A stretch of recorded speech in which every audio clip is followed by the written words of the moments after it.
Welcome to Blockheads, everyone. This is round 7?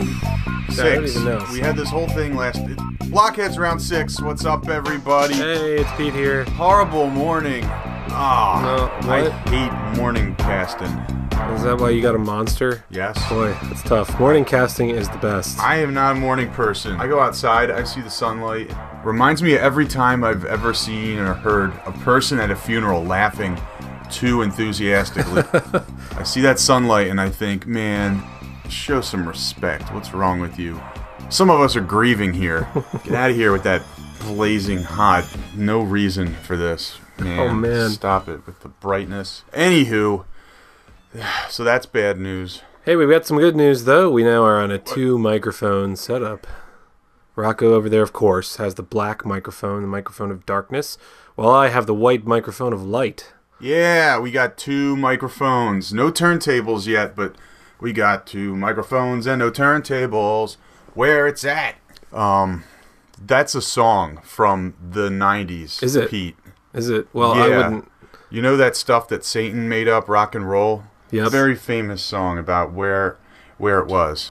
Where it's at. It was where the microphones and the turntables were. Well, Anywho, this is where it's at, thanks to our generous, non-fictitious sponsors. We have a new microphone. Thank you, sponsors. And I got a sponsor. It's a really cool ICO. Control-Alt-Delete. Control-Alt-Delete. Yeah, that's a real thing. It's a very useful ICO. This team is aiming to sell a coin to raise a bunch of money to determine which altcoins are scams. And then they recommend that you delete those alts from your portfolio. So they control alts so that you can delete alts. Yeah. Man, that's nice. Have you ever responded to unfounded FUD or felt the FOMO? So with Control-Alt-Delete, they can just do all that research for you. Yeah, all you have to do is load their wallet with 1,000 CA delete tokens and then put in your private keys to every other wallet that you own. And voila. Stop reading, Rocco. I'm not reading. This is coming straight why from the heart. All right. That is a horrible idea. Why? Nobody should ever hand their private keys to other wallets over to anyone, ever. Oh. We've preached this before. I haven't. Were you drunk when you set up the sponsorship? Yes, and and also our entire Blockheads headquarters research team was drunk. I mean, we are the Blockheads, so I don't think we've set the standard too high. The standard is not too high. I think I have some more reputable sponsors here than your Control-Delete. We're sponsored by Laser Online. Yes, lasers. Not a scam. BitConnect. Not a scam. Not a scam? Bitsy. Not a scam. I've seen those ads for Bitsy. How could they be a scam? They have all this money. Scams. Bitsy has money for big, major ticket item endorsements from Hollywood products like the new It movie or the Game of Thrones. Yes, their advertisements feature Tyrion Lannister and Pennywise the Clown, which I'm sure they paid for that. I'm sure they spent all the money. And that cost millions of dollars in licensing. So what's up with the news? Okay, I just looked at my phone. I got some breaking news that actually affects everyone. Oh. So everyone meaning not even everybody. People? Okay, most people in this part of the planet. The IRS reports that due to budget cuts implemented by the Trump administration, they have found it difficult to hire the necessary staff to process audit notices and sift through their antiquated databases, paper records, etc. Oh no. And with the remaining funds they have at their disposal, they will be hiring a team to optimize collection of their delinquent tax revenue using the power of blockchain technology. Ooh. And guess who the leader of this audit team will be, Pete? No idea. None other than Ethereum founder Vitalik Buterin. Whoa, really? Vitalik? Yeah. Man. That guy's brilliant at writing software. He wrote Ethereum when he was like, what, 6? Something, yeah, I guess. But some of the decisions, personal decisions, not so much. Yeah, first he's coming out on Twitter as being, I guess, soft on child porn criminalization. And now this. I just can't believe that the founder of Ethereum's on the leadership of an IRS collection team. There's just... Oh, man. Vitalik Buterin, ladies and gentlemen, working for the tax man. maybe the IRS took him out to one of them fancy DC nightclubs, and they danced around, got him boozed up, and made him feel special. They bought him a few more of those unicorn UFO shirts, or what, the llama corn, weren't they? Or alpaca corn, or something. I mean, with rainbows. He obviously needs friends, and maybe he just found some in the IRS. No judgment. Before everyone hate tweets, Vitalik, please. That was... The Crypto Psych of this week here. The Crypto Psych of the week is a patent-pending feature of the Blockheads podcast, aiming to temper the irrational exuberance in the crypto space by encouraging critical, independent thinking. Remember, do your own research, ladies and gentlemen. Yeah, and try not to believe all the slander that people throw out there about that nice boy, Vitalik. He's so nice. He's so nice. Man. Well, I don't know. Half of our news report was... Or a tiny piece of our news report was actually true. What? The Twitter bit. The Twitter bit you know about the child porn criminalization, but I think that's no comment, man. I ain't touching that. But people won't touch that, but they misunderstood what he was poorly trying to say. He was trying to make philosophical some point. Or what? Sometimes your philosophy should be quiet. How about my portfolio is doing great? All right, so how about that? That's the thing. It's easy to feel like you're a genius when every coin is up, which is currently the case. I mean, I dabble. I'm a dabbler. You're a dabbler, so I have like 30 coins, 40 coins, something like that, but little tiny amounts of a lot of them, and they're all up except for these ICO coins. Though there are a couple ICO coins that are up. I got in Cobenhood, which is an exchange thing. I think one of the growing things in crypto is people trying to make new decentralized exchanges. Yeah, geez. Or even just better exchanges, because the exchanges out there, nobody likes. There's no exchange that everybody likes. Everybody hates all the exchanges. Everybody's annoyed. It's never good enough. No one likes identifying their identity. Yeah, and they're hackable and arbitrary, this and that. Oh my gosh. Speaking of that, let's talk some crypto etiquette. How about that?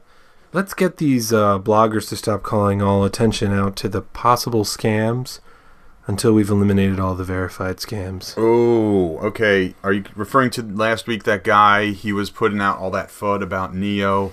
Then the guy that works in Neo responded, and it was just this whole big thing with the price dropping. And yet there are BitConnect affiliates out there still posting huge YouTube videos. Look at all my gains. Right. Recruiting bag holders. Yeah. So they can dump, and the bag holders will be left with their savings gone. Speaking of YouTubers, I saw the video where very famous YouTube BitConnect pumper Trevon James apparently got hacked for 111 Bitcoin. Hacked, maybe in air quotes there? Yes, a little bit like air quotes, because I don't know. First of all, that's a lot of money. How much is 111 Bitcoin? Now? Yeah. 1.1 million dollars? Yeah. Trevon James was acting not that upset about it. He was like, man, I'll tell you, like, this is just like what I accumulated in the last 2 months, so I guess maybe in 2 more months I won't feel so bad, but now I'm kind of bummed. I'm kind of bummed out about them. I'm kind of a little bit annoyed. That's annoying. I guess they used my phone number and contacted Google, and they got through my 2FA. Do you think maybe he used his phone number, contacted Google, and got through his 2FA? Maybe, and then hid his Bitcoin somewhere, right? In some more air quotes, some hacker's address. Oh, not just Trevon James, also Craig Grant. I was looking up the Trevon James getting hacked thing, and then I had to sit through a Craig Grant ad. And then I go to Craig Grant's personal YouTube account. Like, first of all, Craig Grant's ads are horrible. He's another big BitConnect name, right? Oh my gosh. As big as BitConnect names can get. He's like, hey everyone, look at all of my Bitcoin. I didn't buy it. I earned it. You just look in his eyes during these ads, and then he shows the screen, his giant big TV screen with a big fat number of Bitcoin. But his eyes, they tell the real story. Do they? He just looks like he doesn't even trust what he's saying as he's saying it out of his face. But then you go to Craig Grant's YouTube channel, and like, what do you see? Videos of him installing bouncy houses with his wife, which is maybe what? So it's nothing but everyone go to the Bouncy House Video Emporium, known as Craig Grant's YouTube channel. All of his BitConnect videos are gone now. So he either exited, or maybe the BitConnect house deflated. The guy is into financial bouncy houses, and now they're gone. I don't know, but yeah, okay. So I forgot. Oh no. What? I was informed by someone that we are legally and ethically bound to lead the podcast with the degree to which Mike Novogratz is awesome. Legally for why? What? No, it's just we're bound for every reason. I mean, it's Mike Novogratz. Come on. He is kind of Everyone awesome. is honor bound. Like we have another Mike Novogratz fact here, I think. It's almost a fact, but I think right now we got a new nickname for Mike Novogratz. Let's just call him Mike Novogratz-Dadamus, because he has successfully told the future. Bitcoin, I think it's over 10,000 on all of the exchanges now. It might have dipped a little bit since we started. It took a while, but I think finally... A while being like 23 hours, maybe. I mean, like, depends on when you start, but... The arbitrage between exchanges was very wide. Oh, right, I understand, yeah. So some people are announcing, it's a 10,000. I'm like, well, it's not on the exchange that I'm using right now. What happens, for those who don't know, is one exchange can lead the charge for some various reasons, and Bitcoin could go over 10,000 on that exchange and still be under 10,000 on other exchanges.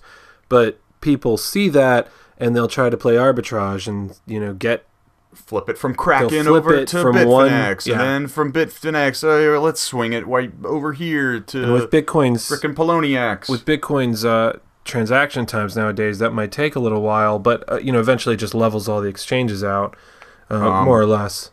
Is there something to be said about maybe it was GDAX Coinbase that hit 10,000 last? Is that what happened? I don't think it's coincidence that 300,000 Coinbase users, though, signed up right after Thanksgiving. What? You think people were telling their families about some Bitcoin? 300,000. I didn't see that headline, but I believe it. Yeah, Micro Novogratz predicted Ethereum at $500 too. So, is that the... Nope. I mean, currently we got 473. Yeah, but I mean, it's Ethereum. Almost. Its high for this week is 493. So I mean, that's... Yeah. I'll give that to him if it if it stays around here. It's crazy. And, it leaves me wishing I bought more Ethereum. Right. But anyway, I'm going to make a round zero podcast episode for those who are just totally new. What do you mean have you're no idea what we're talking about. Yep. It's going to be a 22-minute intro You're doing episode. that without me? Yep. That's going to be... No one's going to want to hear that. It needs to be a monologue, not a conversation. No one's going to want to I mean, you can do it. You can do it if you want. Or I guess we could split it. We could take it. But none of this banter and stuff that turns our podcasts into long affairs. Because we need to hit blockchain, mining, proof of work, proof of stake, buying, exchanges, decentralized apps, ICOs, FOMO, FUD, wallets, more. Just a broad glossary and introduction for people who come in. They want to hear our podcast. Where's this coming from? They don't. From a listener who requested it directly. So, I don't know. If you're down, I'll run it by you, obviously. But... if you're down, cool. If you're not, tough. I thought the whole point of mentioning this was that you wanted to put out a call for feedback or something. You're just announcing future plans, or are we trying to ask people that are listening right now to send in specific questions to further your goal of creating a Pete Explains It All round zero? Better.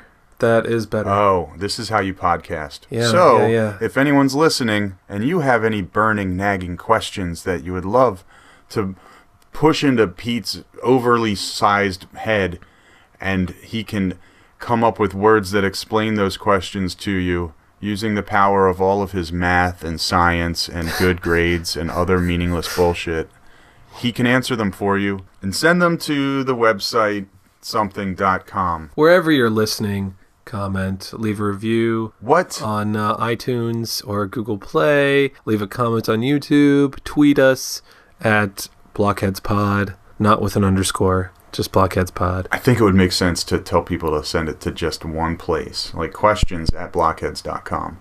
Okay. That's how the professionals do it. They kind of like set up a spot. And it costs $5 to get questions. So just send it to 2 at blockheads.com. Oh, man. TWO. 2 at blockheadspod.com, Rocco. Oh, no.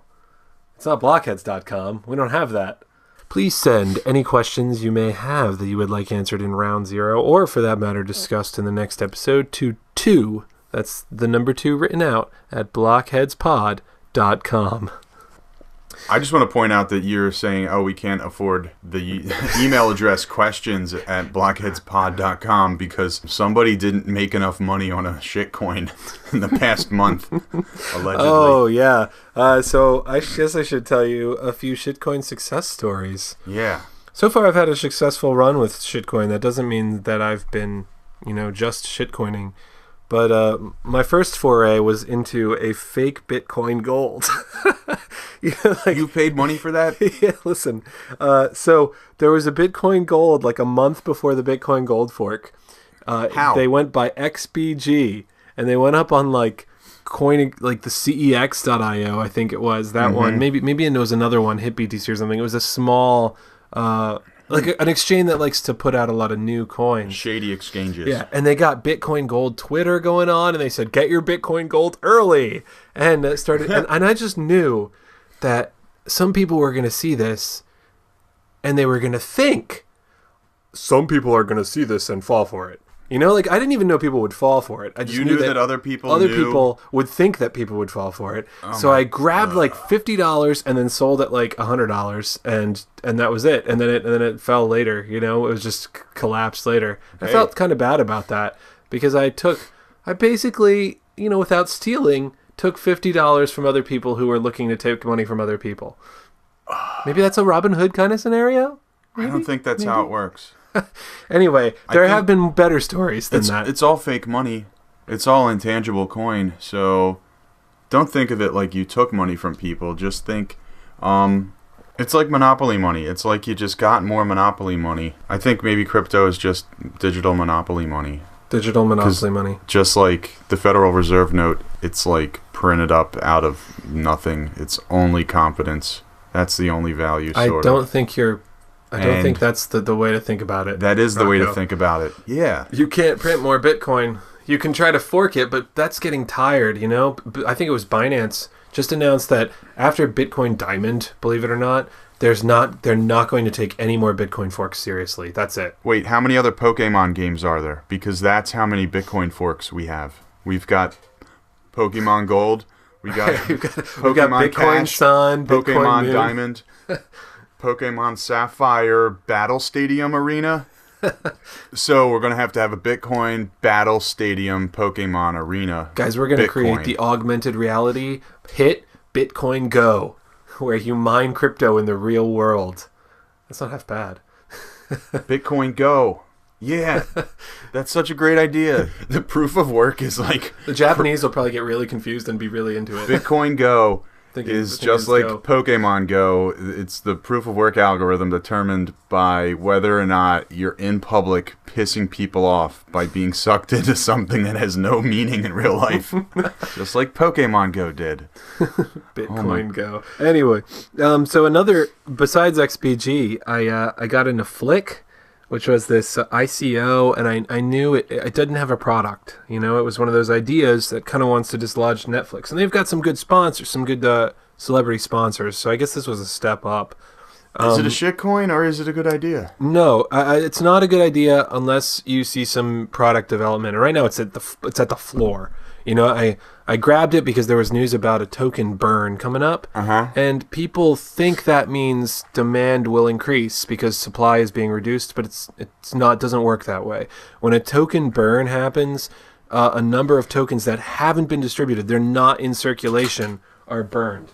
So since they're not in circulation, that doesn't even affect the supply. But people felt like it would affect the supply, and I kind of rode that for a little while. Well, it's just like your Bitcoin Gold play. Your fake Bitcoin. I'm buying this because I guess people think that it's going to reduce the coin supply, but they don't realize the coins aren't even in circulation. But I can't worry about that because probably it's going to go up. Flick hadn't actually really gone up at all by that point, and I knew they were going to announce the burn, and then it went up a whale. But the real shitcoin, if I can put it that way, that I've tried is called Shield. XSH. Is it a shitcoin or no? I don't think so, but it does need to do some more development. Is it more appropriate to call it a baby coin? A baby coin. That sounds good. Yeah. It's a privacy coin that actually uses Tor/I2P, although that's not quite up yet. That's but they've got an Android wallet. They got some other wallets. So I hopped in at $50, and I've sold along the way. Like pulled out 100, pulled out 100. It's up to, I got it at 3 sats, and it's currently at almost 1 cent. 3 satoshis, and now it's at a penny. What is a penny in satoshis? It's like... Okay, I got it. Ready? It's 93. So I grabbed this coin at 3 satoshis. It was before it was on CoinMarketCap. There you go. That's how you do it. I saw somebody's article about it somewhere and thought, this looks like a reasonable chance. And now it's at 93 satoshis. Are you done shilling? I'm done. Hey, we talked about this in Crypto Etiquette last week. I don't recommend buying it, but, I personally think it has more potential. So I'm going to hold what I've got left in it. Made my investment back times like 4. Just wish I'd put more into it, actually. But you're always gambling with these little coins, and a bunch of them just tank. So do your own research. Really look at the team, the roadmap, see what's different about it. In this case, it's just the Tor I2P privacy gig, where they're routing they're routing transactions over the deep web so that they can't be extra security, extra privacy. Does the deep web sound less intimidating than the dark web? Is there I suppose. Is there a name use problem going on? Are they going to have to come up with a better way to say, oh, the place where you could buy a hitman or a person or drugs, but let's give it a better name so it sounds less intimidating. Doesn't scare people. The underweb. The underweb? No, that's worse. Okay. And so anyway, Shield uses these protocols to mask transactions, and that's something people are into now. If you saw Monero go through a huge rise, I didn't notice that. I'm not happy about that. One of these top 10 coins is Monero. I'm not super stoked about what happened with Monero. No. I've heard people say Monero. I don't know if that's right. Idiots. But I think it's Monero. Anyway, so there's a story behind that. The Saudi Arabian government was doing some kind of crackdown or something, and a bunch of the Saudis, the richer Saudis, needed a place to hide their money, and apparently they went with Monero. And that was a huge influx. Monero's doubled because a lot of cryptos like Bitcoin can be traced. You can trace Bitcoin, and you can trace Bitcoin. You can't necessarily trace it to a person unless the person links themselves to it somehow. But you can trace money through an address. We know that the Tether hack was executed by the same guy or the same group of people, the same signature that did a major Bitcoin hack a while ago. So that's why these privacy coins are actually. There's this great article I saw by Ari Paul, who, if you don't follow him on Twitter, you should follow him on Twitter. And he says that we're in the 1994 of the internet as far as cryptocurrencies go, that there's a major use case for the internet that was around then. It was email, and that was really developed by 1994. And that's the same as Bitcoin. There's a store value case, and that's really developed. And then there's this new technology that's sort of developed in 1994 that was blogging and journalism on the internet.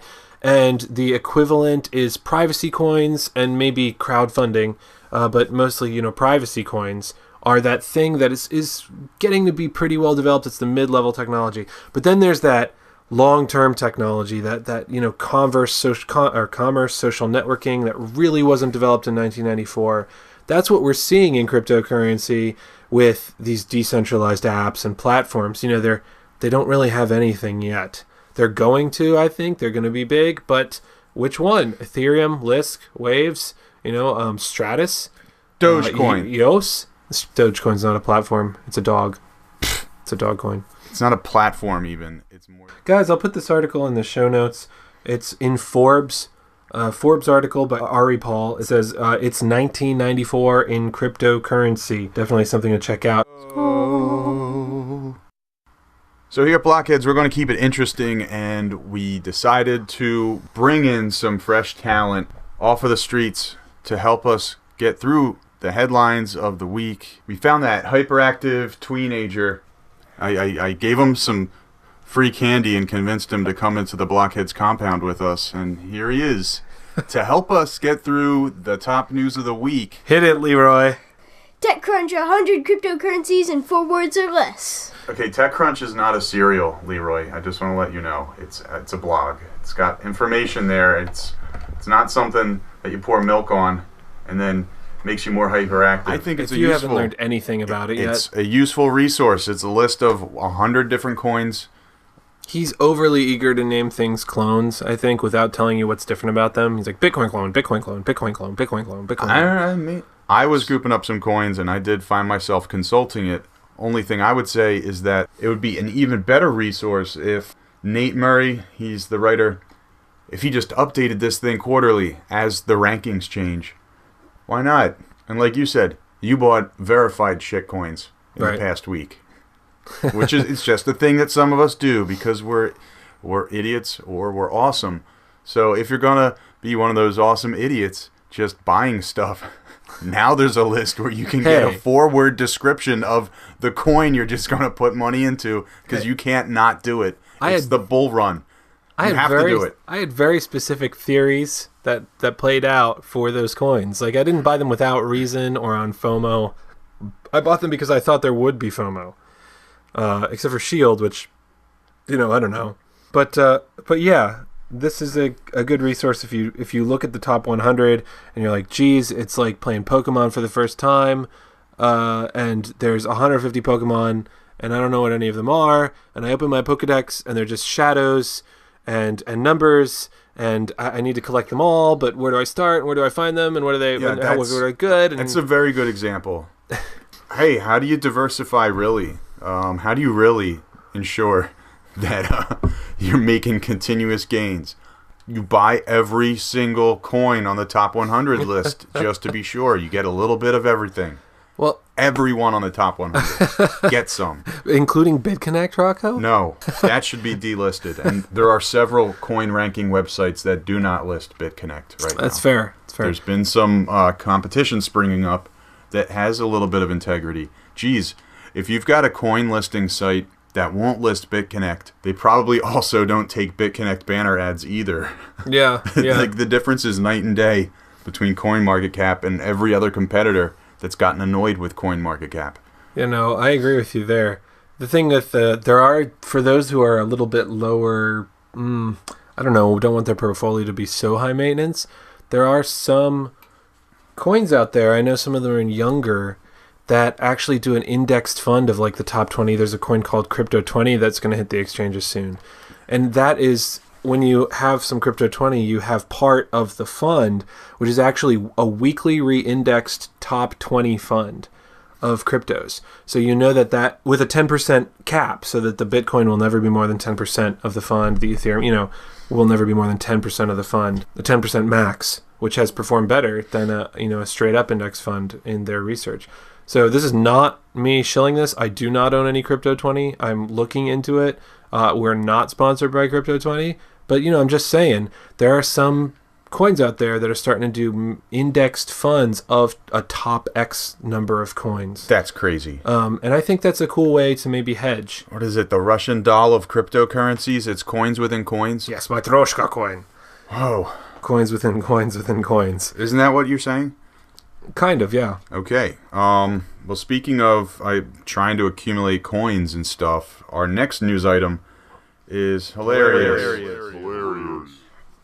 Bittrex updates minimum order policy. Hold on, that's not even good news. Yeah, don't sound so excited, Leroy.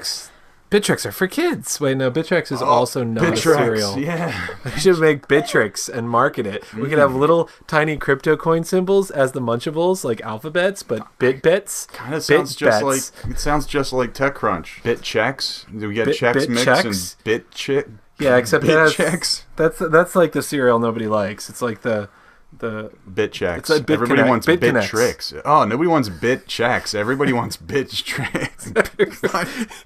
Get rid of those Bittrex, Mom. I said Bittrex. Bittrex are But they're for whole kids. grain and it's good for you. Eat your Bittrex. What is Bittrex doing here? They're shifting things all around. People are getting annoyed with them, especially because they're requiring more account verification and such. But they released a thing just today that said they're really trying to fight pumping and dumping. Ooh. I've been investigating, Rocco, you saw me investigating some pump and dump groups this week that, put themselves out as signal groups, like, oh, we know what's coming and we'll tell you.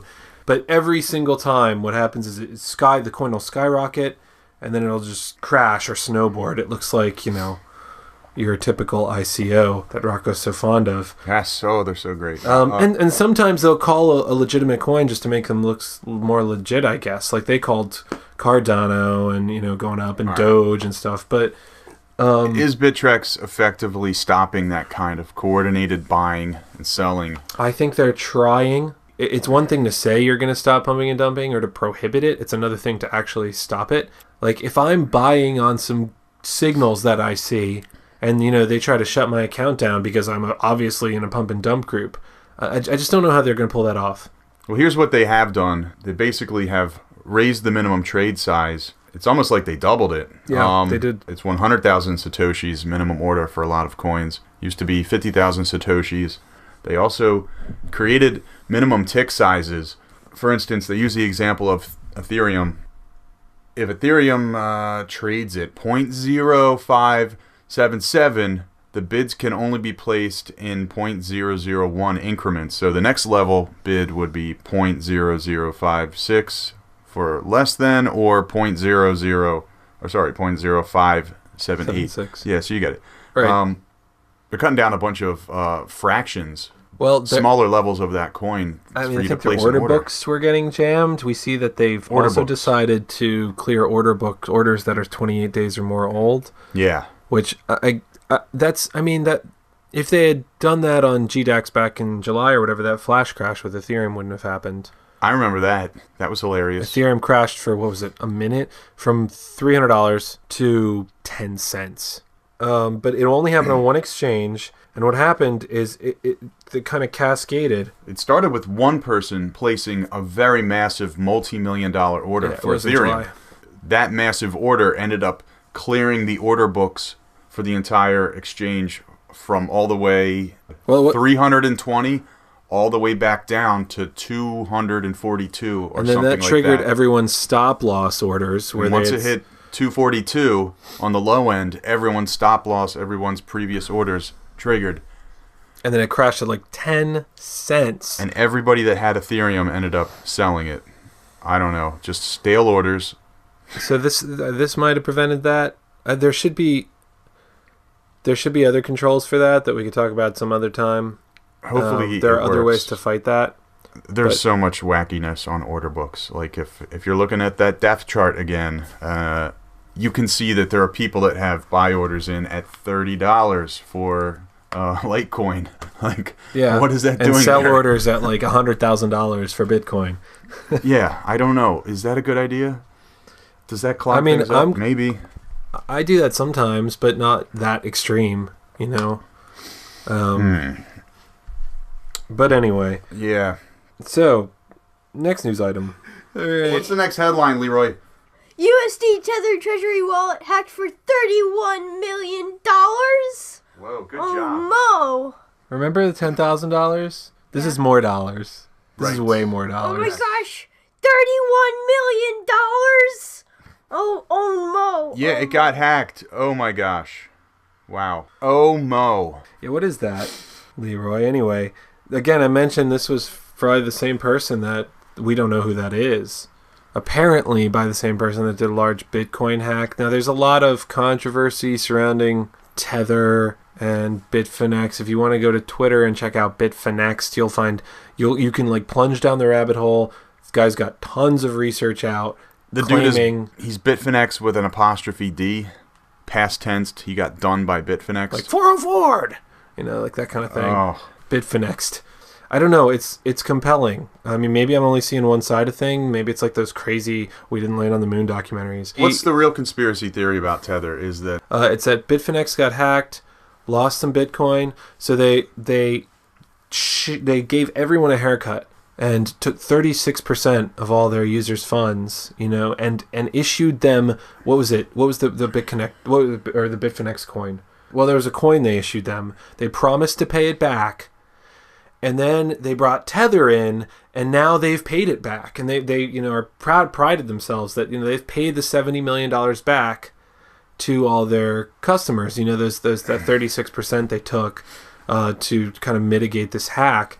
And the thing is, we don't know if Tether has two legs to stand on. The idea between Tether is that your Tether token is always backed by $1, so Tether stays at $1, and this company has a Singapore bank or whatever that holds the equivalent of all the Tethers out there. So there are 640 million Tethers, something like that, and there are $640 million in their bank accounts. Yeah, I don't know about that. There's no audited. Right. Their transparency page has gone down. It's been showing weird things. Their transparency page is opaque at times. It's invisible. That's how transparent it is. You can't find it. Yes, they have ultimate transparency, complete invisibility. It's not even on this plane of reality. Trust us. It's okay. They've tethered another plane of reality. We've stored all of our secrets safely where they belong. You can't read them. They're in another dimension. For safekeeping. All the exchanges, and there's some that don't. There are some US dollar exchanges like GDEX, but many exchanges use US dollar Tether, and a lot of people use it to temporarily hold, like they'll have Bitcoin, they'll want to sell it for profit, and then, buy in at a lower point, so they'll sell it into US dollar Tether. There's now no guarantee. Maybe that's just a cover your ass maneuver.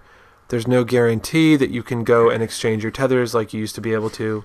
If Tether would just come out and say, look, here's the statements, here's what happens, or if Tether was in the hole and some investor bailed them out and, put up the backing or something, then this would be done and we'd be fine. Is this what's going to cause the massive correcting that probably is going to happen?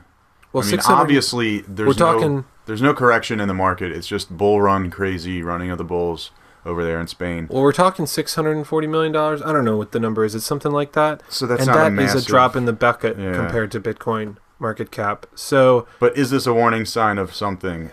What is this? It might cause a little fear. We saw a little bit of fear when the Tether wallet was hacked. What's the threat level here with Tether? I think, personally, Tether is doomed.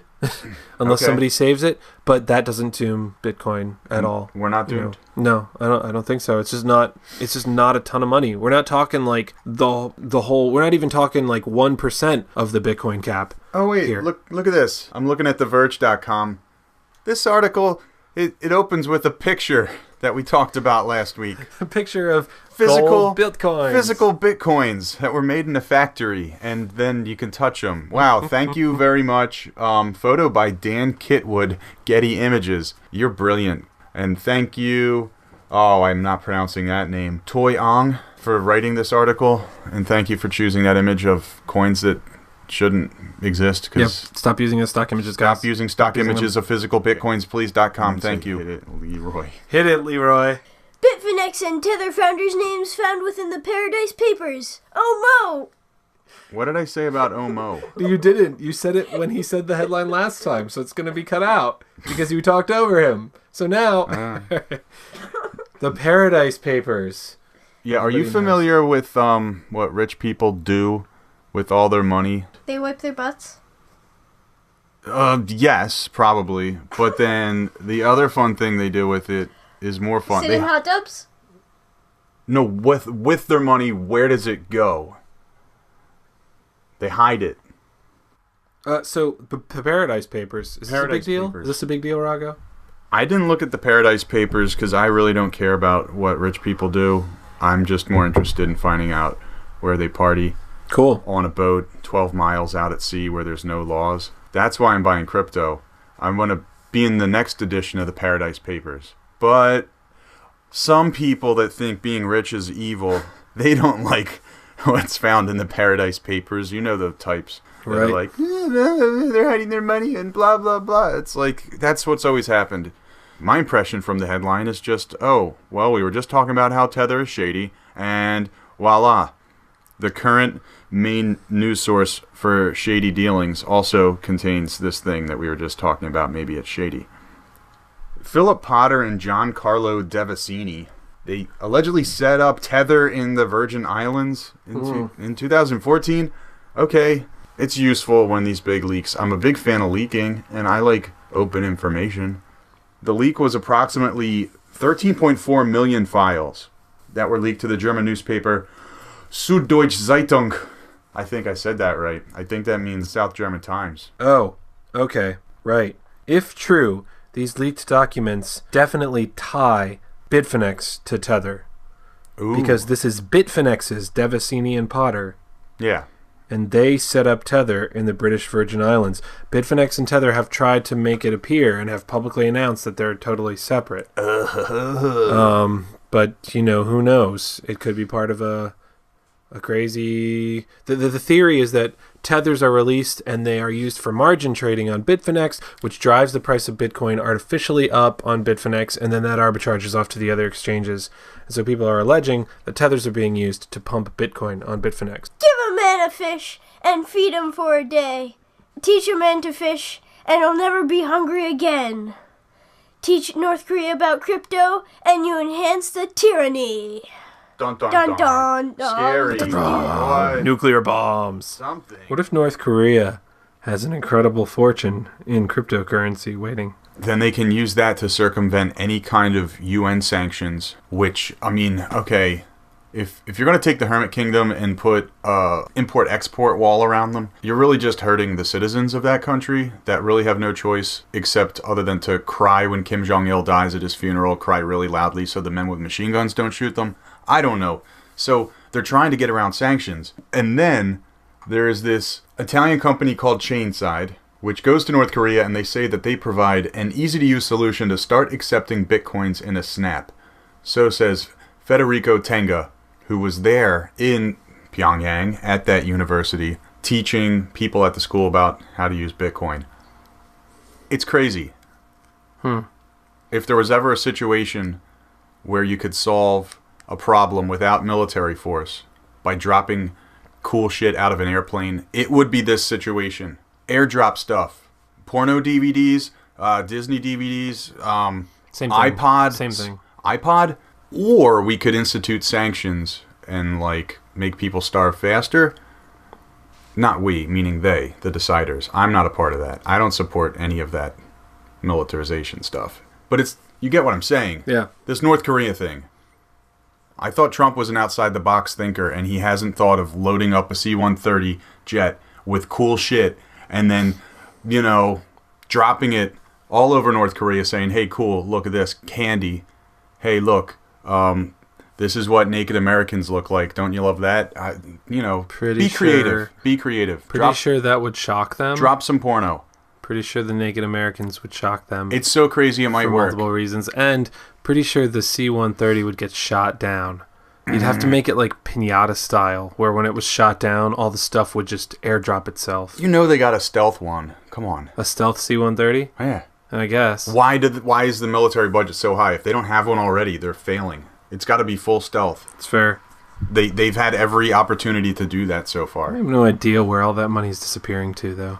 It's a big fire outside of Langley, Virginia. There's a big fire They just in the dump it. center of the Pentagon. They dump the There's cash. a pit of hell, and they just kind of pour the cash in there. Once a month, they sacrifice a goat and they dance around the burning cash just to piss us off. But it's secret, so we're not even mad about it. But so if they take a bunch of cash and just pour it into the fire, doesn't the demand for the dollar go up, thus increasing the value of everyone's dollars? They don't think of it that way. They think of That's it not as, how it works. They think of it as they're depriving us of it. They're saying, we took it from them.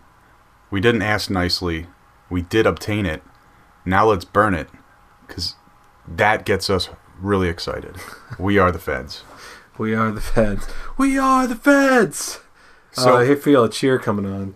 the best thing about this thing with North Korea is the author of this article decided to find Federico Tenga and hit him up on Twitter. Oh, and nice. kind of like The title of the article I'm reading, it's from globalcryptopress.com. The headline is, "There is something seriously wrong with anyone helping North Korea get more involved in crypto." Yeah, I kind of agree with that. Sure. And then the Twitter conversation is wonderful. No, correction. I think Federico Tenga found the article. It looks like his tweet is right underneath the article. WTF, man. I just went there to teach some tech. Why so mad about it? I know it's unlikely it was centrally planned, because how it was organized. Did you just say it was unlikely that an event he went to in North Korea was centrally planned? Yeah, he says that. Everything about any travel to North Korea is centrally planned. I think that's true, yes. And then he also says, it was kind of a last-minute thing. It wasn't really planned in advance. Okay, then the author follows up, North Korea has been mentioned repeatedly by those wanting to regulate or ban cryptocurrencies. And you effing help them, dude. And then Tenga goes for the low blow. The low blow? Yeah, look at the next one. Tenga goes for the low blow, blaming Ross of ignoring capital gains tax and probably doing other things that get the government upset. How dare he? Okay, so then Ross.fm on Twitter says, strange response, but I actually did. Back to reality. It's a communist nation with no privately owned businesses. Yeah, that's true. When they get a job using tech you taught them about, guess who their employer will be? One guess. Yeah. Guess who their employer will be? North Korea, obviously. Or China by proxy. This author is right. If anybody's using cryptocurrency behind the North Korean death wall, they're doing it for the empire. They're doing it for the Kim family, for the dear leader. Oh, God. So is the dear leader's government mining billions of dollars of cryptocurrency? Yeah, maybe. Is that why all the lights are out in North Korea when you look at its satellite by night? This North-South Korea comparison. But South Korea has had a lot of cryptocurrency influence too recently. Yeah, pretty much. Like anytime a currency gets put on an exchange in South Korea, it goes through the roof. You need... What? Was that a Trumpy sound? Oh, it goes through the roof. It's no, spectacular. It wasn't Trumpy. It was huge gains. No, that wasn't Trump. That was just Pete. Through the roof. It was just me. Oh no. But it's true, people. Oh, no. You gotta get that Korea watch going. South Korea. Yeah, can we get that? If they buy your coins will be more valuable. South Korea, we love you. We love your kimchi. We love your bulgogi. We love your bibimbap, and we love you buying our coins. But after we get them first. Anyway, we'll next get to that one. later. Next headline. Bitcoin test new all-time high of $10,000. Oh my gosh. $10,000. New all-time high, guys. Yeah, how do you feel about that? Do you know what you could get for $10,000, Leroy? More candy. No, you get paid in candy. What do you mean with something else? More video games. I think. Everything else is big. Come on. I was sort of worried. I'm sure this is the big one. I'm sure North Korea will insist they're the biggest one. This news is big. This is Novogradsdamus type of stuff. Novogradsdamus was right. He was right. Bitcoin is, as of this recording, higher than $10,000 a coin. And I didn't want to start recording until this happened, but we kind of just had to start anyways. But last time that I looked at it, $10,100 even. That's what the internet's showing me. Big psychological barrier. Are we going to run to 12 now? Are we going to run to 25? Are we going to fall to 8? Are we going to run to 250,000? I don't know. Let's just look back. This is episode 6, round 6. Right. When we recorded round 1, we were talking about $6,000 Bitcoin. Like, that was a big deal. When we recorded the song All Time High, I think you said 7,500 right in the song. 7500. I 7500. feel like a winner. Yeah. God, it's crazy. It's crazy. So you already know that story, guys. Let's just go on to the next one. Is it true that the Spain exit in Catalonia was paid for in Bitcoin? I think it's a Spanxit. A Spanxit? Yeah, like when Spain exits, I don't even Spanxit. know. But we all remember the Catalonia referendum to declare independence. Yeah, really from recent. King Philip's Spain. They did the vote. It worked. But now documents are showing that paid for in Bitcoin ? What does that matter? Oh, well, these big government types, these people that tell us what to do and when to do it, they really do not like Bitcoin, and then they also do not like secession movements. So it's very curious to note that this article coming from cryptoanalyst.co, it says, according to investigators, they believe Amazon.com provided the voting software used during the recent 0-1 referendum, and that Google provided cybersecurity services for referendum-related websites. Okay, so it wasn't necessarily Catalonian Bitcoin, Bitcoins. It was other Bitcoins. Well, I mean, that's circumvented. I know there were federal financial restrictions to attempt to squash that, and they just got around it with Bitcoin. Isn't that nice? Yeah, that is nice. Like, how dare they try to stop people from doing something peacefully and, like, voting? Do we like democracy as long as it's not a vote to be separate? Is that where we're at right now? Careful Democracy now. Is the coolest. Careful now. South Carolina voted to not be part of the Union. Okay. Seceded. What am I going to do? What am I going to do? Get my pickup truck with a gun and tell them to stop? No. They can do whatever they want. They grow my tobacco. I need that shit. I think it's... But you know that South Carolina actually has more peaches than Georgia, despite Georgia calling itself the peach state. It's kind of like Roger Ver calling Bitcoin Cash the real Bitcoin. Same thing. Yeah, it's totally the same thing. Georgia calling itself the peach state and not having as many peaches. And I really care about peaches. Everybody cares about peaches, Rocco. Everybody cares about peaches. So that's been the week in news. And there was this Reddit thread. Yeah, let's do some reading from Reddit, Pete. Yeah, this is a great thread. It's the original topic is known about Bitcoin for years, but was too stupid. Wow, that sounds familiar. It does sound familiar. I've known about Bitcoin for years. Stop looking at me. No, I mean... I'm looking at you, too. Yeah, I think we're looking at each other here. Yeah, we're looking at each other. Can we have, like, music that totally changes the tone of that? There it is. That's the perfect song. Yeah. Ooh, man. Wow.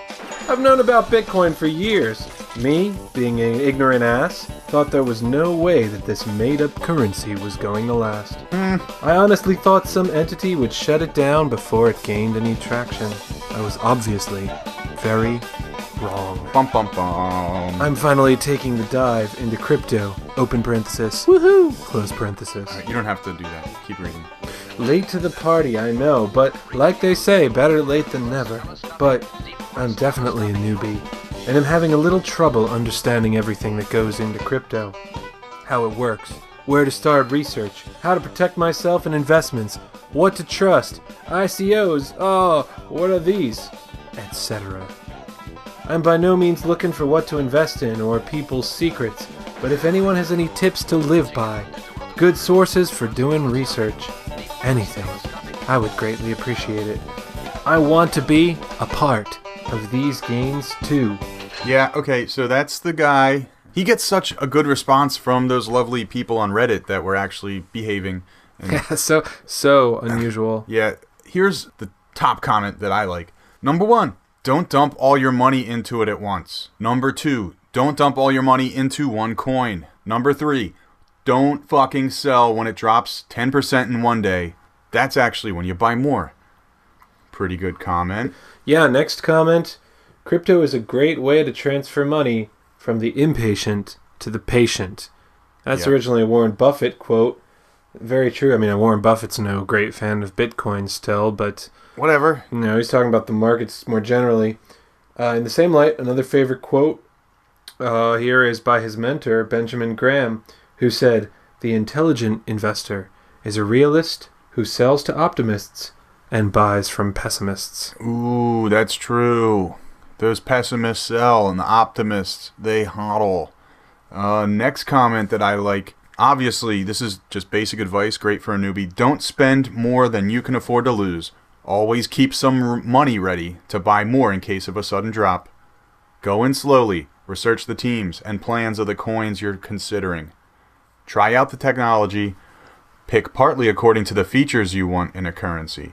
Yeah, good stuff like that. Great tips. Next one. Here's another one. Learn to make cold or offline wallets. Don't keep your cryptos on the exchanges. Yeah, we've seen a lot of exchanges get hacked, and we've seen a big exchange like Mt. Gox get hacked and set back cryptocurrency for years. Here's another good one. Don't chase big green candles. When you're looking at the charts, big green candles, we can talk about candles sometime soon. Don't put all your eggs in one basket. Buy low and sell high. Harder than it sounds. Yes, it is harder than it sounds. Definitely harder than it sounds. Especially in this market right now. Everything's up. Buy high, save. Yeah, I know. Enjoy. Curecoin and Rain are down, and then everything else is just up. Even, my Curecoin went up for me because I got in at a good moment. And what's the final one, Pete? Diversify. Be careful of people advertising coins on this subreddit that have been pumping lately. Rarely do you want to buy into a huge pump. It normally always corrects a couple days later. Buy cryptos with working projects. Be careful of billion-dollar ideas. Oh, what do they mean, billion-dollar ideas? I have a perfect example of a billion-dollar idea. Lasers! No, it's something that you actually have bought into, Pete. Oh, right. What's a billion-dollar idea that starts with an R and ends with a word that sounds with nipple? Ripple. Yeah, that's a billion-dollar idea, isn't it? They're like, we want to do all the money transferring for all the global multinational lecherous banks, vampire banks. Oh, Lumens has similar goals, too. What does? Stellar Lumens has similar goals, but Stellar Lumens is kicking ass. A, they are kicking cool ass. name. B, their logo is a rocket ship.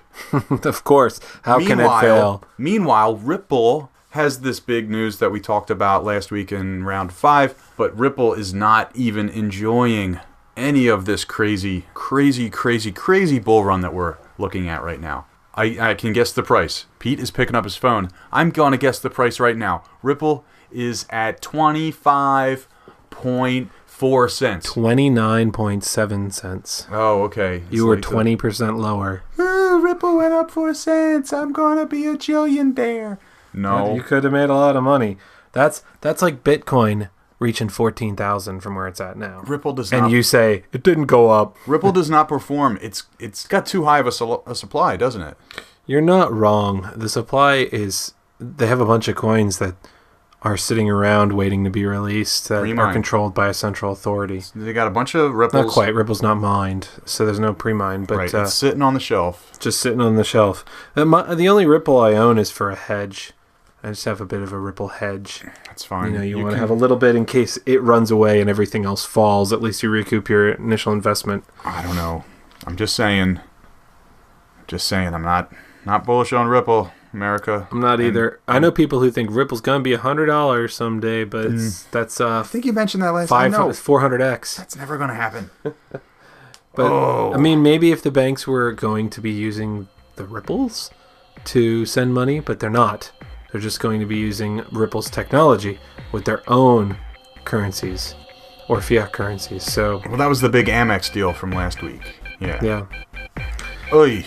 Okay. Well, let's take a quick break. Yes. And we'll be back. Oh man, I gotta stretch.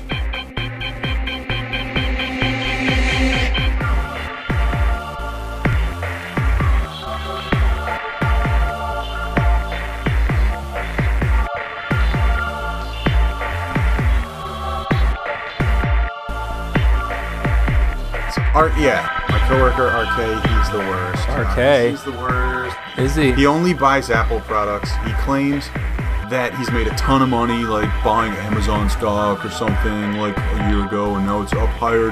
He makes his car payments with interest, like a dummy. But what's wrong with paying off your car? The interest? Who wants to make the bankers more rich? This guy's got to be the lamest atheist I've ever met. Maybe like 5% on my car loan. Okay.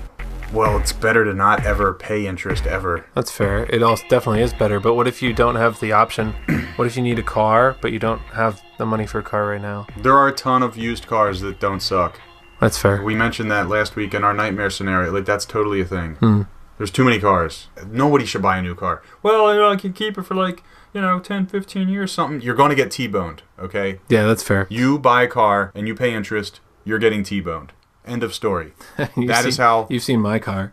I'm not an atheist, the God I believe in is irony, and you cannot disprove irony. You're saying you're not an atheist because you believe in irony. Yeah, I guess. I'm not like a full-on atheist. I'm going to say that the only God is irony. I don't think I can say that's ironic. I think that's not technically correct. It's factual is what it is. Everyone go out, buy a car for too much interest, something. Well, actually, they're doing 0% interest.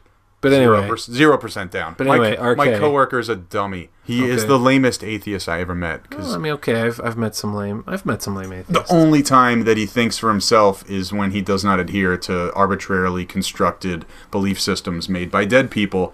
Everything else, he's just Johnny Q taxpayer, blah blah blah, supporter of the empire, and it's just kind of. So he's not a big fan of crypto. He is not a big fan of. I mean, maybe he's coming around. I don't know. He keeps hearing that my portfolio is going upper and upper. Of course, as soon as he buys in, it's going to go into downturn for a little bit, and he's going to sell, and he's going to curse you out. And that's fine, and then maybe he'll stop being an atheist and start believing in irony, like I do, because that's the safe bet. So what does he think of you being a crypto investor? He thinks that we're all going to get shut down by the feds or hauled away for not paying enough capital gains taxes or sent to court for money laundering. So he's a dummy, basically. I'm just saying he's a dummy. And I hope that everyone else has a stupid coworker that they will eventually convert to the gospel of crypto. The gospel of crypto. Isn't that all we're trying to do? We're trying to come up with great crypto propaganda to spread out there so that mass adoption occurs, and then Mike Novogratzadamus is correct. That Wait, whoa. You're saying Mike Novogratzadamus' prophecy is self-fulfilling? His prophecies shall come true. But you're saying that we have to bring them to pass? Everyone bow, everyone do your duty. Bow before the giant golden coin representing the, tiny non-physical coin made of digital information. Bow before the giant physical coin. Unless you believe that Mike Novogratz is the incarnation. Go to the moon. Oh. Unless you believe that Mike Novogratz is the incarnation of irony, you just committed blasphemy by saying you don't believe in a god but irony. I think Mike Novogratz is going to descend with his hammer, his crypto hammer of smashing. Yes. Irony is not jealous. Irony takes everything that it gets and just flips it around. That's why irony is better than the pre-existing gods. Irony the pre-existing gods. The pre-existing. I mean, Nietzsche said God was dead, right? And maybe he was right. And then, but Nietzsche never met irony, I guess. Franz Kafka probably did. But enough about German people. Can we get into the main topic? Was Franz Kafka German? I forget. That's not the main topic. Yeah, that's not worth talking about. Kafka is worth talking about, though, especially related to all this stuff. Yes. But, Anyway. God, knock on wood. Let's hope no one deals with anything Kafka-esque this week. Why? Because we didn't talk about Kafka?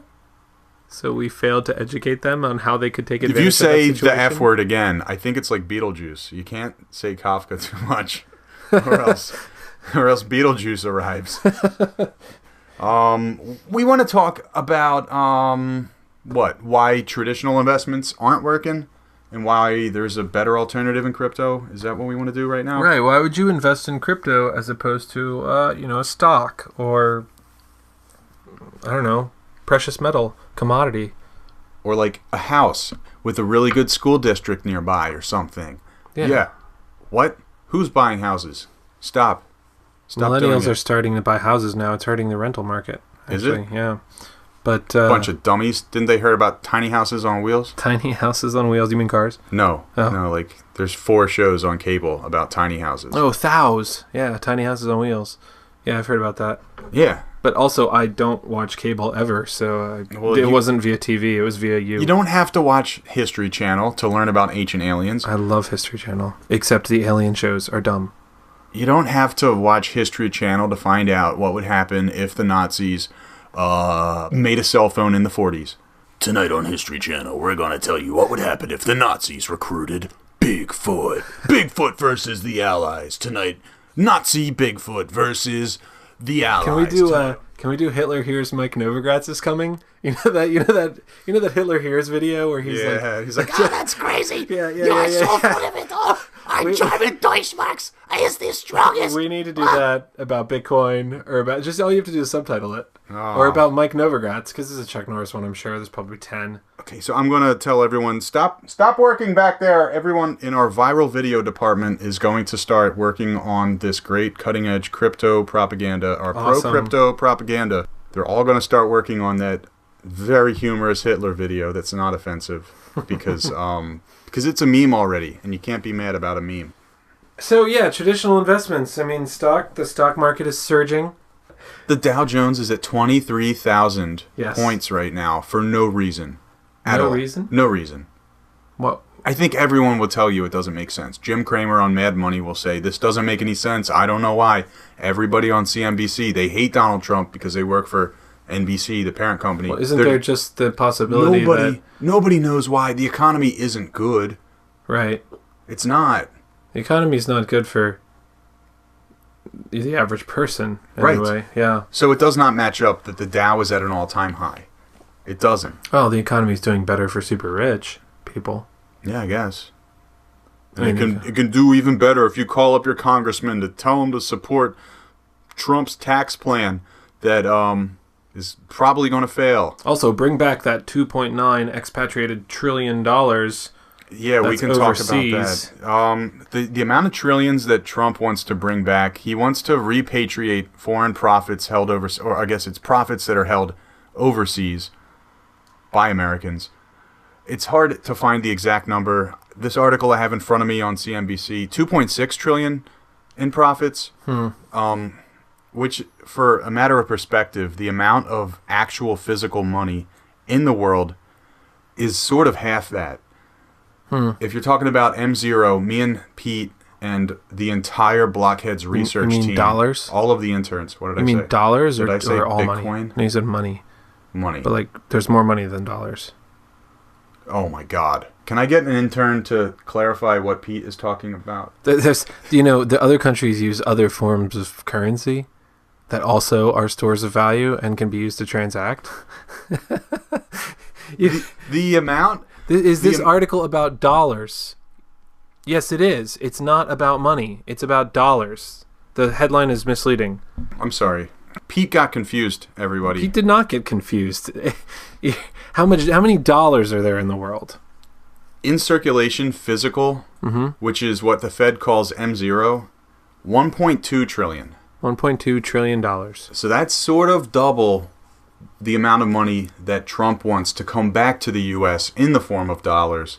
That is being hidden overseas in things like Paradise Papers type of escapades.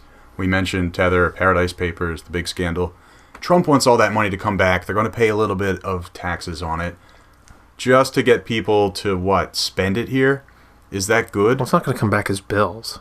It's not going to come back as bills. It's going to come back probably in the form of bank account transfers. Hey, call me crazy, but I think that everything that Trump does backfires. If it didn't backfire immediately, it's going to backfire long term, and maybe with a lot of pain involved with it. But that's something we're talking about. We're trying to understand the scale of money here. Right. Oh, you should point out that website. There's a fabulous website that talks about all the money in the world, including stocks and gold and billionaires and crypto, and it's at the Money Project. It's a place called the Money Project. I'll go ahead and drop a link in the show notes for you. What's that URL there, Rocco? Oh, God. It's money.visualcapitalist.com/money-money something, okay, blah, blah, blah. All right. Yeah, it's in the notes. I thought maybe It's it would fine. just be moneyproject.com. No. Yeah. But Okay. they're looking at comparing the world's money and markets, and God, it's so cool. At the top of this beautiful chart, symbolized by blocks, just little squares. Which is why we love it, because we love blocks here. We at love the blocks, blockaholics, and People listen. Our favorite listener plays Minecraft while listening to the podcast. talking about Lots Leroy? of blocks. No, Matt. oh, okay, cool. Leroy, get out of here, Leroy. Stop. I just want to say it's just so gross that we had a tweenager over here, Pete. I don't know why, but like, I've been sitting on a wet Cheerio this whole time, and I just pulled it off of my butt. Why is it that kids just like cereal and gross stuff is like everything? My keyboard feels stickier. I wouldn't necessarily blame Why? Leroy for the wet Cheerio. I don't touch that shit. Right. It's not a TechCrunch O from the TechCrunch cereal, and it's not a Bittrex. It's like Bittrex. Kids, what do you get? You get colds, you get crumbs, and you get like cold wet cereal everywhere. I think holding Bitcoin is a better investment in the future. That's all. Anyways, moving on. So at the top of this chart, they have just one little tiny square. That's the amount of silver in the world, amounting to $17 billion And in it's silver. so small. It's not even one of their full-size squares. It's for the not a rest of the full-size chart. square. Everybody, if you find this interesting, you got to look it up. Smoke a big fat doobie, because this will trip you out. Okay, so each square is $100 billion up there at the top. Yeah. And, so silver's a tiny one, but then they show the market cap for Bitcoin is probably much higher. It's $1.5 billion. It's $150 billion probably right now. Yep. Then all the altcoins, that's a smaller square. Then Ethereum, they've got a slightly smaller square also at $28 billion. Yeah, that's actually quite a bit higher now. That's up by because 50%. Ethereum killed it. I'm so glad I have some. Yeah. And then next comes biggest companies, some pretty impressive companies, Apple, Facebook, Amazon, those guys. And then it just keeps on going, and each time gets more impressive besides the next one, which is 50 richest people. The 50 richest people, it's sort of like if you took Apple and Google and put them all together, that's sort of the same amount of blocks. And that's the 50 richest people in the world. And then comes California's GDP, I think just for comparison. It's not even the same as the amount of 50 richest people. It's larger. larger. Just a little bit bigger. Oh, I see what you're saying, yeah. It's just a little bit bigger. It's a little bit bigger. And then there's the Fed's balance sheet. We have to pause here. All right. Because in this great chart, they're talking about the Federal Reserve's balance sheet, which is balance sheet. That means debt, doesn't it? Well, yeah, it's assets on one side, liabilities on the other. Like basically the bulk of the Fed's balance sheet has resulted from the after 2008 quantitative easing program. Oh, right. It went up from 1 trillion to 4.5 trillion. Yeah, meaning ever since the housing market collapsed, the Fed just decided to create $3.5 trillion in new money funneled specifically through Goldman Sachs so that Wall Street had more liquidity to do their daily business, the business of making people richer, the rich people. Yeah, of course. Markets serve the rich. That's what quantitative easing was. Wow, they're so good with euphemisms. Anyways. Quantitative easing. Can we come up with a backronym for that? A backronym? QE. That Q's a tough one. Q. It could be a Q. Q-tum. It could be like QT. Well, no, but no. Q10. What I mean is like quantitative easing. We can come up with something different that QE stands for. Yeah, quietly expanding. Yeah, something like that. Quite excruciating. Also, I mean, I can't think of another word, but quite expensive or like quite expansive. I don't know. This is a blasphemy of the Queen's English. So let's move on. Currency comes next, and we're talking about banknotes. We're talking about checking accounts soon. Never mind. With currency, we're just talking about all the world's banknotes, and it's pretty impressive compared to what you've seen so far. It's about 150% of the Fed's balance sheet. All the world's banknotes and coins, all the world's currencies, about 7.6 trillion. And then gold follows. So there is way more gold in the world than there is silver, apparently. There's even more gold value than there is coins and banknotes, but only by a little bit. This was actually a really funny coincidence, I think, unless there's something to it that you and I don't understand. Oh, there's yeah. 7.6 trillion in currency in the world and 7.7 trillion in gold. Almost as if there's a relationship. As if, well, there definitely was. There was. But if we keep looking at the chart, we realize that things have gone off the rails a little bit. Like, if everything had to be sent back to zero and aligned properly, we could keep all of our paper money, everyone around the world, and then it would correspond to all the gold. But then... no checking accounts, no savings accounts. No real estate value, no stock stocks, market. Nothing. Like, everything is crazy right now.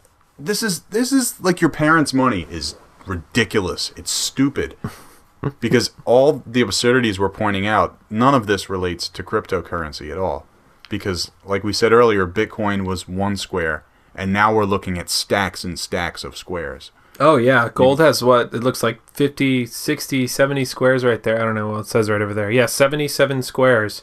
It needs to be said that basically Bitcoin has so much room to grow right now. Mm-hmm. If people think they're making money now, if people think their prices are good, if they think they've made gains, it's such a fraction of all of the value that's in the world right now, and people are only going to start seeing it more and more. For instance, well, I mean, like, you look at the top hedge funds, they control about $25 trillion. If 1% of that went into crypto, it would double the market cap like that, you know. Even if it went into Bitcoin Gold. 10% would multiply the market cap by like 11 times or whatever.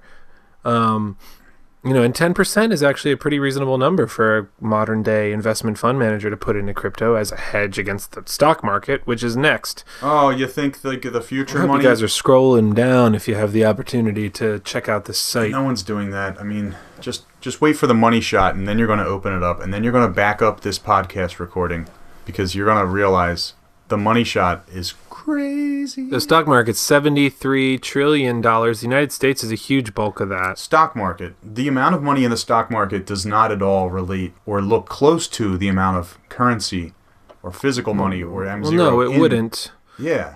I mean, the market cap of the world's stock markets, like the value of all the traded companies in the world. And then when I was talking about the Dow Jones earlier, this giant blue mass of squares, Dow Jones is at 23,000 right now, which is way too high when you have a guy like tiny Cheeto Dick President Trump guy running things allegedly. That's it. I got Rocco Bingo. I've been doing Rocco Bingo terms this whole time, hey, and that's the last one. Everybody take a shot of vodka. Everybody take a drink of your favorite Kentucky bourbon, because Rocco just said tiny dick President and it Cheeto completed Trump something. My fourth column here for Rocco Bingo. Oh, I got bingo, everybody. The Rocco drinking game is getting off to a great start. So stocks, Look it's at it. huge. The stocks. There's so much value in stocks, allegedly, but well, I mean, there is. But I remember when it went below 10,000 that one time when the bankers did that thing. It was kind of a whoopsie, and we just said, okay, that's cool. I'm saying, what the hell's going to happen next year? Who knows? The Dow Jones at 23,000, is that going to continue? I don't know, but look at this giant blue $73 trillion in stock markets, and 38% of that is in the U.S. Yeah, fingers crossed. It actually says that. It says parentheses, fingers crossed. Oh, yeah. Wow. Scroll down. You'll have to verify that on your own time. Check it out. See if, next is the global money supply. So this isn't just currency, which is also included on this chart. It's also all the accounts you have, the digital currency. And I don't mean Bitcoin. I mean dollars in digital form, things like that in digital form. And we've got $36.8 trillion in narrow money. That's easily accessible stuff like checking accounts. And then broad money, including the narrow, is $90 trillion. So you take all the coins and banknotes and money markets and savings and checkings and time deposits and whatever, and you end up with $90 trillion, 92% of which is non-physical. And this is just a tower of blocks. I mean, 90 trillion. Bitcoin's, the cryptocurrency market's less than a third of a trillion right now. Yeah. It's $90 trillion. It's amazing because you can see that physical money is green, and then all of the money in blocks colored black, that's the non-physical stuff. That's the stuff that, hey, when you go to the ATM, because the economy's getting scary, the ATM doesn't bring anything out. Like, there's no, the money's not there. The green is real. The black is stuff that people think is there, but it's not. Sort of like the Zimbabwe plan. They're just going to take a bunch of these black ones and paint them light green. And really what you're left with is like, God, how do they carry them? What's the way they did it in Zimbabwe before they restructured the thing? I don't know. It would be the lady with the giant basket on top of her head, balancing it perfectly. Right, with lots instead of a wheelbarrow. With enough to get a loaf of bread. Yeah. Bringing enough for a loaf of bread, yeah. Yeah. She's 45 quintillion Zimbabwean currencies. balanced on her head in a basket as per the African tradition, which I am not criticizing, but boy, it's kind of shitty. They did that, but here we are. We're kind of in the same position. Could happen. Everybody learn how to balance your baskets. Back in 2014, Zimbabwe was announcing that the pound, the rupee, the euro, the yen, the dollar, the yuan, and the US dollar, I mean, heck, the Australian dollar, the Botswana currency, all those would be accepted in Zimbabwe as legal currency. So it's no stranger to total currency failure. And right now, Bitcoin, if you didn't know, in Zimbabwe is... Killing it. Well, I mean, I think it costs $17,000 on the Zimbabwe exchange. Oh, the premium? To get Bitcoin. Really? Because everybody wants Bitcoin. I wonder if Litecoin is doing way better on account of it being faster and cheaper. And Charlie Lee, I love you. Send me some Litecoin. In Zimbabwe, the Bitcoin price hit 16.5 thousand yesterday. That's a lot more than it is here. Yo, the crazy thing about Bitcoin hitting 10,000 is I think the day before, Bitcoin in Japan actually reached 100,000 yen. It was sort of like a milestone synchronicity. Did you see that? No. Interesting.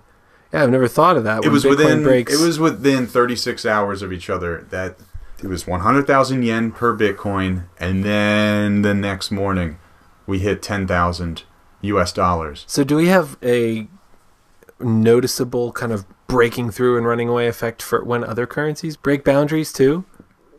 Like whenever we have Bitcoin is a weird beast where like every $500 level it breaks, especially 1,000. Mm-hmm. It then just kind of like frees itself and continues on upward for a while. That's typically happened. I wonder if it does it with other currencies. I mean, all I can think of right now is that Japan is such a huge cryptocurrency market. Okay, it's not huge, but it's sizable. It has an effect. Japan, a lot of people love cryptocurrency. So the psychological barriers for the U.S. and Japan were broken at the same time. Oh, okay. You know? Right, yeah. But then what do we see with the price? It's sort of going sideways. I haven't looked since we've been talking again. But geez, I want to check my Blockfolio every minute. Blockfolio. Be ready to pay those capital gains taxes, Rocco. Let's move on. We've got global debt next with 215 trillion. That is 320% of the global GDP. Or it's my entire screen filled with blocks. Yeah, and then some. Entire screen. Continue scrolling. Yeah. Wait, scroll up a little bit. So we've got 70 trillion of world debt. 33% was added in the last decade alone. That's awesome. Cool. Way to go. Last good decade? Job, guys. What? Oh, it's been a really good decade. I know the millennials weren't responsible for that. You know what the historians are going to say when they look at this little graph on the side? The sidebar of this beautiful website we're looking at has all the paragraphs and cool little subcharts. The green amount, the 70 trillion of world debt, 33% was added in. The last decade, we're going to be calling it the Bitcoin decade.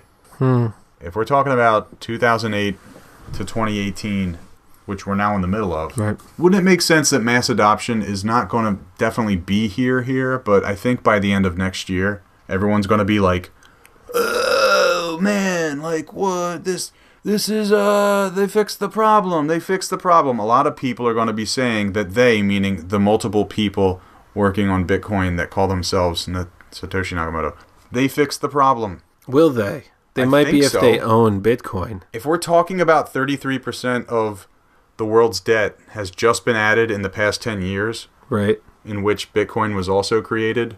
Well, isn't it? How would historians frame that? Well, all that world debt is calculated in dollars. What the hell is going to be written? Yeah, it's calculated in dollars. So if the dollar crashes against the Bitcoin, for instance, I mean, you don't get what those numbers might become meaningless. I guess I get what you're saying. The percentage is the same.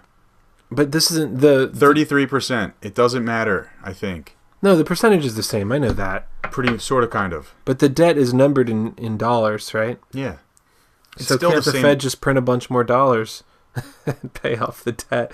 I mean, the dollar's not backed to anything. Okay. So what I'm saying is that this debt number is liable to just have crazy things happen to it because the value of the dollar changes. You know, this debt number is not calculated in gold or anything like that. If the United States owes Japan $1 trillion. Oh, well, we have more on who owes who. And then the dollar just falls to pieces. Does it suddenly become... I'm trying to get you to say, Pete, is that when they are writing textbooks for the children that get on a school bus paid for by people that already had their kids graduate school, the grandmas that pay property taxes so their kids in the neighborhood can go... Tangent. Okay, when... In the textbooks, isn't it going to say 20 years later that this was the Bitcoin decade? When 33% of the debt that the world has taken on in this weird 21st century thing, it's like, I think, obviously, yes. When you look at things on a global scale, in terms of historians looking backward, aren't they going to be like, and that was the time that people started using money that didn't have to be made out of cotton anymore, and have all of these weird micro stamps and watermarks so that the Russian mafia can't make fake ones, and it was just on their phones, and there wasn't armored cars driving and putting it in places where it needed to be. Ooh, and what does this do to the armored car business? What? Armored? Yeah, oh, guys, wow. Everybody get in on that armored car business. Get out. Everybody get in on that Brinks and Loomis Fargo, and I can't think of any other very lucrative armored car businesses where you need to move paper or I guess it's cotton with a lot of security microchips and shit that they put in so that the Yakuza can't make fakes of it. Booming market, just like lasers. And then next up, there's still more, is global real estate value. $217 trillion in real estate. A huge amount of it, half of it nearly, in North America and Europe. Huh. So that's the current, valuation of this real estate. But then what really takes the cake, what really blows your mind. What does? I think scroll down just Do you know tad. what's in my mind? Is it blown? The next section? What is it? Derivatives. Oh, yeah. That $544 trillion, and that's a conservative low-end estimate. 544 trillion. Yeah, this did blow my mind. Oh my God. I told you it would blow your mind. These lovely people on this beautiful website, money.visualcapitalist.com, they have all the squares that represent how many billions? 100? 100. Yeah. So roughly the market cap of Bitcoin. They have all of the squares in black that represent the low-end estimate of the amount of derivatives, and derivatives are a contract between two or more parties that derives its value from the performance of an underlying asset, index, or entity. Things like futures and options. A future contract, it's sort of like a bet on what is a thing going to do. We're talking about wheat, we're talking about oil futures, we're talking about the price of a bicycle in Saskatoon, everything. And you can put a derivative on anything. You can put a derivative on the likelihood that I get my hair perfect tomorrow. Unlikely.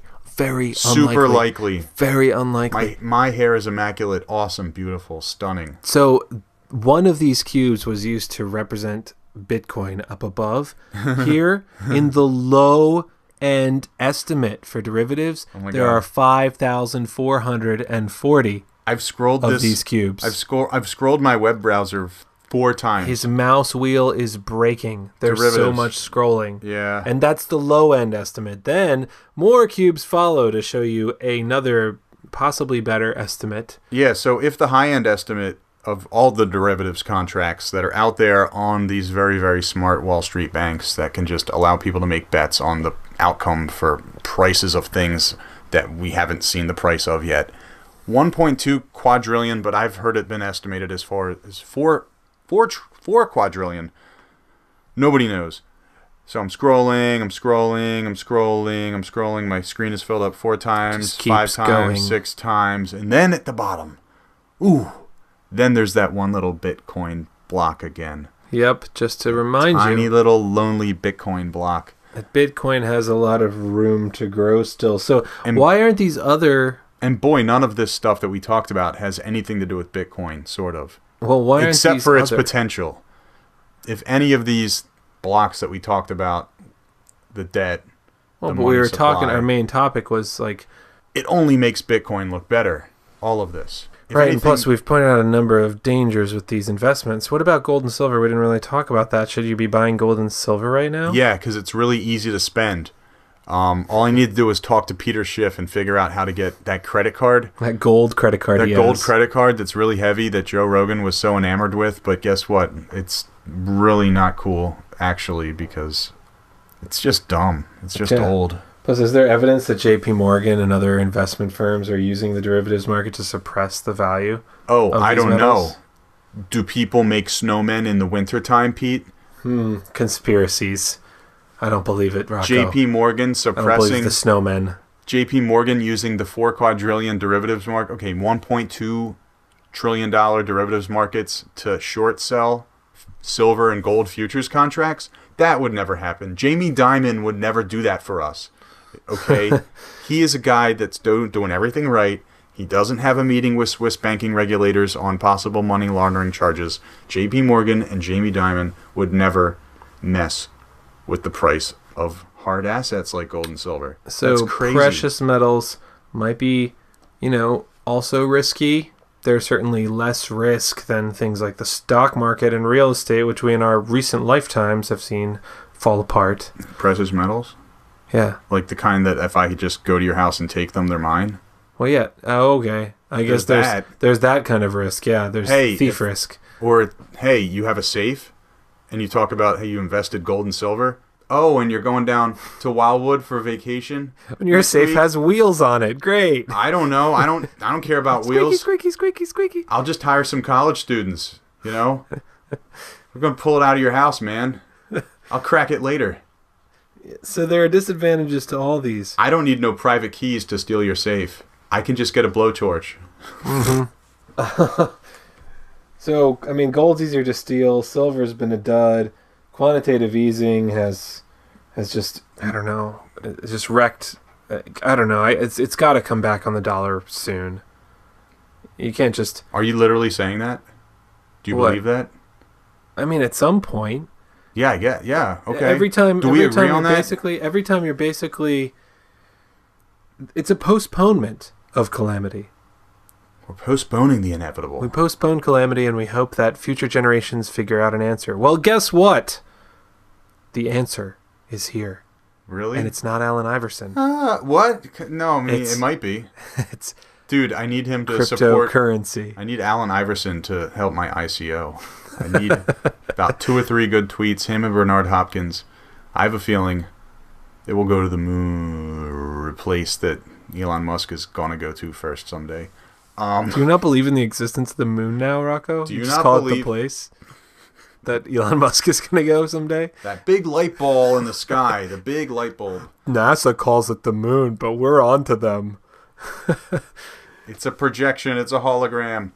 All the money in the world. Check it out. Check the chart out. We've been seeing Coinbase signing up 300,000 users a day after Thanksgiving, I think it was. You saw that? We've been seeing investment firms looking at Bitcoin. There's a whole lot of room to grow. And thank goodness. Swooped in, saved everybody. And it cued the music. Yeah, there it is. All right, so everybody, this has been the Blockheads Round 6. 6. Next week is round 7, and then after that's round 8. It's featuring Pete and My name is Rocco. And of course Leroy, the hyperactive tween. I don't It's know. past his I don't know if bedtime. he's coming back. I really don't feel strongly about that. I Really? could go either way. I don't know. We'll see. We'll see. But wait, does that mean the lawn's not going to get mown? All right, so guys, rate, review, please subscribe to us. Tell your friends. We're going to be up on Spotify and SoundCloud. We're also up on Stitcher, Google Play, iTunes, and YouTube. Check us out on Facebook, Twitter, anywhere you are, except Pinterest, because podcasts don't Pinterest. And don't forget to we're not on Steemit because approval time takes forever. But anywhere else you are, leave a review, like, share. And don't forget to what? And don't forget that we would love your submissions for our upcoming Round 0. Give us your curious questions about crypto. Don't forget about that. But yeah. All the stuff that Pete said, too. And we'll see you next time. Bye.